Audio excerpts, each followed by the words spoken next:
बीच में मार दिया गया। हालेलुया। परमेश्वर का वचन कहता है जिसका मन इस सृष्टि के ऊपर, जिसका मन परमेश्वर की ओर निष्कपट हो, उनको परमेश्वर चुनता है। मैं कई क्षेत्रों में परमेश्वर के राज्य के लिए लोगों के लिए प्रार्थना कर रहा था, परमेश्वर ये जाति के लोग भी आना चाहिए, ये विश्वास में आना चाहिए। देखने वाले लोग आजू बाजू कई बार विश्वास नहीं करते। हालेलुया। जहां पर यीशु मसीह था हजारों की तादाद में लोग तो गए, लेकिन सारा इलाका चेंज नहीं हुआ। प्रभु को शहर छोड़ के, गांव छोड़ के और आगे जाना पड़ा। कभी कभी हम सोचते हैं कि ये इलाका क्यों ना बदले। जिसका मन फिरता परमेश्वर को चुन लेता है। Hallelujah, hallelujah, hallelujah. मन फिराना जरूरी होता है। इसीलिए परमेश्वर में बने रहना, जो समय मिला व्यर्थ ना जाने देना। और समय खत्म होने के बाद फिर पछताएंगे, बरकत डूबने के बाद फिर पछताएंगे। आज वेशन करने के लिए अच्छा तो लगता है, लेकिन जब शैतान को मौका मिलता, किडनी चले जाते, फेफड़े खराब हो जाते, फिर ना तेरा शरीर काम में आता, ना तेरी आंखें काम में आती। और वचन कहता है जब तेरा बुढ़ापा आ जाए तो तेरा मन तो प्रभु में लगेगा ही नहीं। फिर इंतजार करते हैं बेड पर, कब मरेंगे कब मरेंगे। फिर वो शरीर शुद्ध शुद्ध टिड्डिया के जैसा हो जाता है और इंसान तड़पता है मेरा प्राण निकल जाए, अब मैं मरना चाहती हूँ, मरना चाहता हूँ, फिर भी मरते नहीं। ऐसे ऐसे लोगों को दुनिया में देखे हैं कि परमेश्वर की बातों को मानने के लिए कठोर तो हुए, परमेश्वर के राज्य के लिए मन तो ना फिराए। विश्वास में आए, चंगाई हुए, विश्वास में आए, प्रभु ने भला किया, विश्वास में आए, परमेश्वर ने बड़ी बीमारी से आजाद किया, फिर पापों में डूबे, फिर वेशन में गए, फिर पुरानी जिंदगी में गए, फिर वो वेशन में, पापों में, बुराई में गए और उनकी हालत पहले से बदतर हुई, पहले से खतरनाक समस्या आई।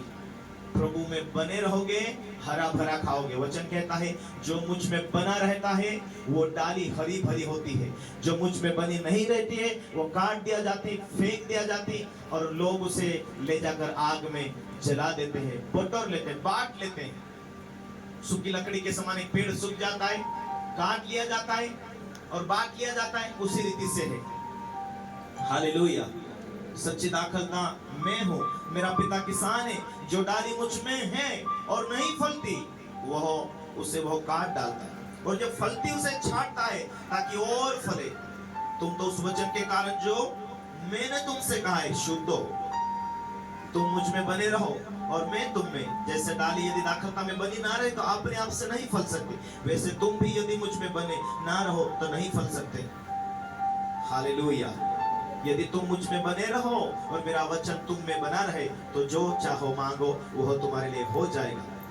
तुम प्रभु में बने रहेंगे तो तुम विषय लेंगे, मांगेंगे, वो तुम्हारे लिए होगा। विषय लेंगे, जो चाहेंगे तुम्हारे लिए होगा। कैसे होगा? रोज बढ़ते जा रहे। आज प्रार्थना है, आज वचन है, तुम्हें मालूम होना चाहिए कि मैं वचन में, विश्वास में, प्रार्थना में, अन्य भाषा से भरता जाऊं, वरदानों से भरता जाऊं, अधिक लगातार चर्च में ध्यान दिया करो। मैं विश्वास में नया नहीं परंतु जुना हूँ। मैं सेवकाई के लिए काम आऊँ, गवाही के लिए काम आऊँ। हमारे अगुवे हमें क्या काम देते, क्या ड्यूटी देते, हम करते जाए। जो ड्यूटी देते हम करते जाएंगे तो प्रभु में बना हुआ वचन के अनुसार आप घोषणा कर रहा, बोल रहा। अब तुझे जो जरूरत है उस जरूरत को पूरा करने के लिए तेरा व्यवसाय को प्रभु जोड़ेगा, तेरे काम को जोड़ेगा, तेरे साथ लोगों को जोड़ेगा, तेरे व्यवसाय में परमेश्वर मार्गों खोलेगा और तुझे बरकत परमेश्वर देता जाएगा।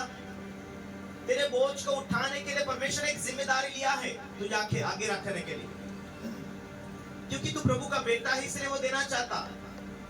तेरा विश्वास आप बढ़ाता जाए। विश्वास करने के लिए भी वो मन फिराने के लिए ताकत देता है, मालूम होना चाहिए। और एक विश्वास के वरदान वो आत्मा, विश्वास की आत्मा देता है। जो तू विश्वास में नहीं था या विश्वास में नया था वैसा तो नहीं लगता था, लेकिन आप तू विश्वास में आया, आप तुझे ऐसा लग रहा है कि मेरी प्रार्थना में बड़े बड़े काम हो रहे, मेरी प्रार्थना जो करती हूँ उसमें बड़े काम होंगे। गाड़ी मांगता हूँ आसान, मोबाइल मांगता हूँ आसान।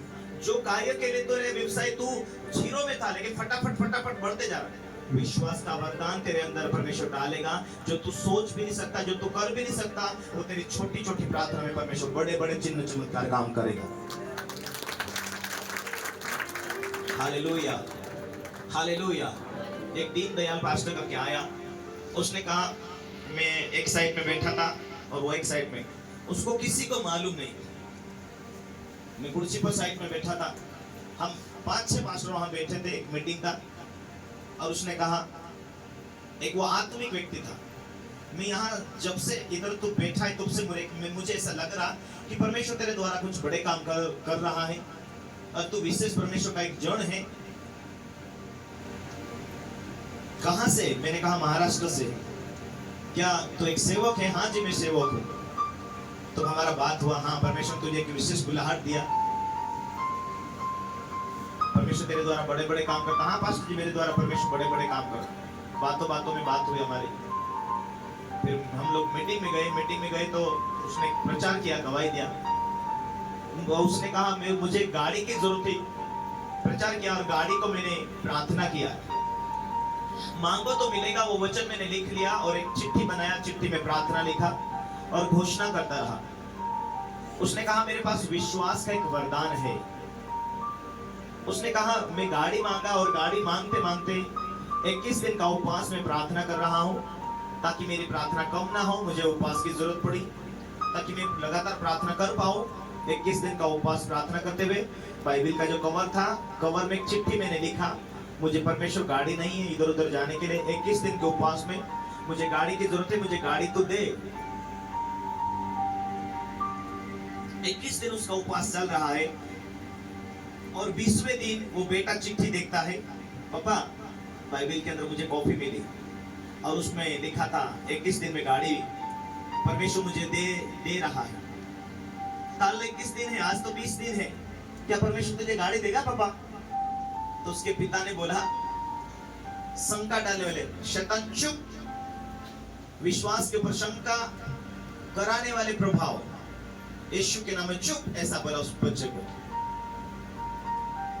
क्योंकि कभी कभी अपने हो, बच्चे हो, परिवार हो, अपने विश्वास को हिलाने के लिए शैतान किसी के द्वारा भी बात कर सकता है।